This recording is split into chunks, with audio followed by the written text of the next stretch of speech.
கற்பு விருந்தோம்பல். பெண்ணிற்கு அழகு விருந்தோம்பல்.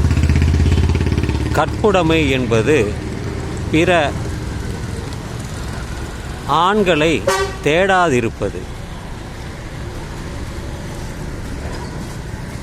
இதெல்லாம் ஔவையார் அவர் வாழ்ந்த காலத்தில் சொன்னது. ஆனால் சிலப்பதிகாரத்தில் சற்று வேறு விதமாக இருக்கும்.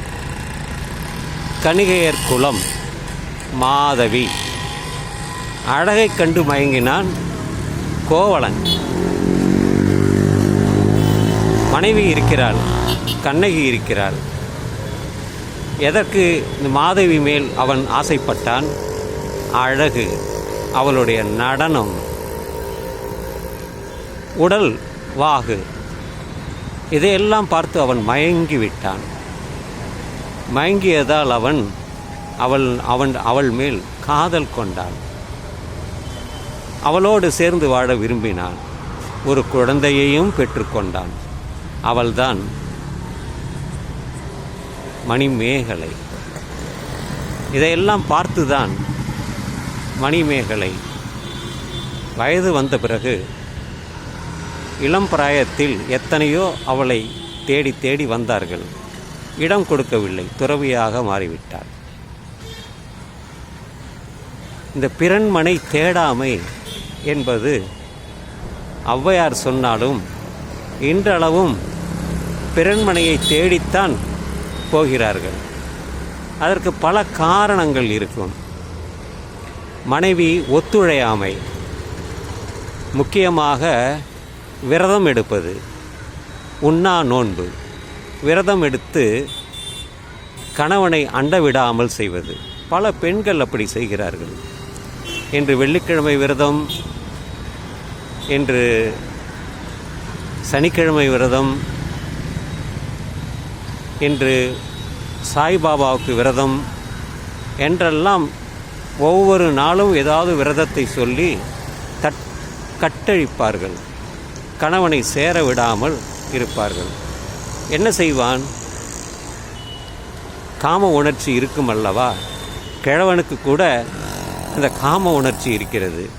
பல பாலியல் துன்புறுத்தல் நமக்கு செய்தி மூலம் தெரிய வருகிறது. இதெல்லாம் பார்க்கும் பொழுது பிறன்மனை தேடாமை என்பது சொல்வதற்குத்தான் நண்பது.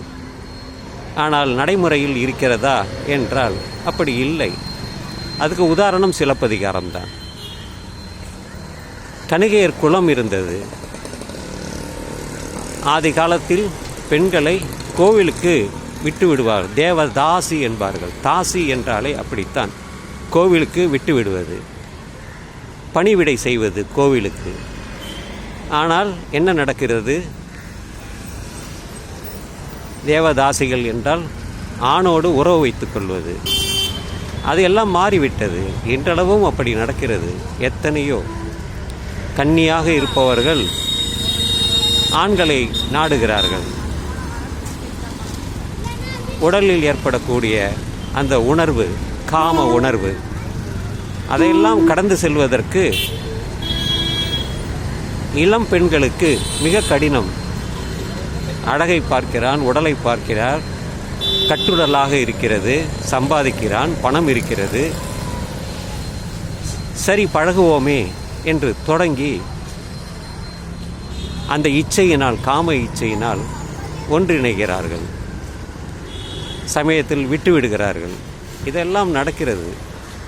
கணவனை கொன்ற பெண்கள் இருக்கிறார்கள், பெண்ணை கொன்ற கணவன் இருக்கிறான்.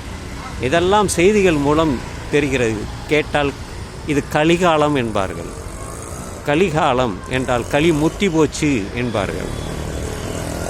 மனதிலே ஒழுக்கம் இருந்தால், விருந்தோம்பல் இருக்கக்கூடிய மனப்பான்மை இருந்தால் விருந்தினர்கள் நம்மை தேடி வருவார்கள். ஒழுக்கம் விழுப்பம் தரலான் என்பது போல ஒழுக்கம் உயிரினும் ஓம்பப்படும். இந்த உயிரையே நாம் ஒழுக்கமாக மதித்தால் எந்த பிரச்சனையும் குடும்பத்தில் வராது. இதை யார் கேட்கிறார்கள்? கேட்பதில்லை. நான் சொல்கிறேன், பலர் கேட்கிறார்கள், அவர்கள் நடந்து கொள்கிறார்களா என்பது யாருக்கு வெளிச்சம்?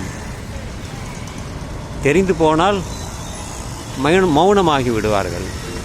தெரியாதவரை அவர்கள் தொடர்ந்து அதை செய்து கொண்டே இருப்பார்கள். இதுதான் இயல்பாக இருக்கிறது. பிறன்மனை தேடாமை என்பது பொய்யாகிவிட்டது. இந்த 20ஆம் நூற்றாண்டில் பொய்யாகிவிட்டது. ஔவையார் வாழ்ந்த காலம் எதுவோ அப்பொழுது அதே காலத்தில்தான் சிலப்பதிகாரமும் நடந்தது.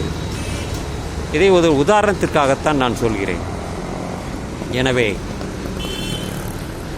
ஒழுக்கம் என்பது சுய சார்புடைமை. தன்னைத்தான் காக்கின் சினம் காக்க காவாக்கால் தன்னையே கொல்லும் சினம். அதையே மாற்றி சொல்லலாம். தன்னைத்தான் காக்கின் ஒழுக்கம் காக்க காவாமல் போனால் தன்னையே கொல்லும் சினம் என்று மாற்றி சொல்லலாம்.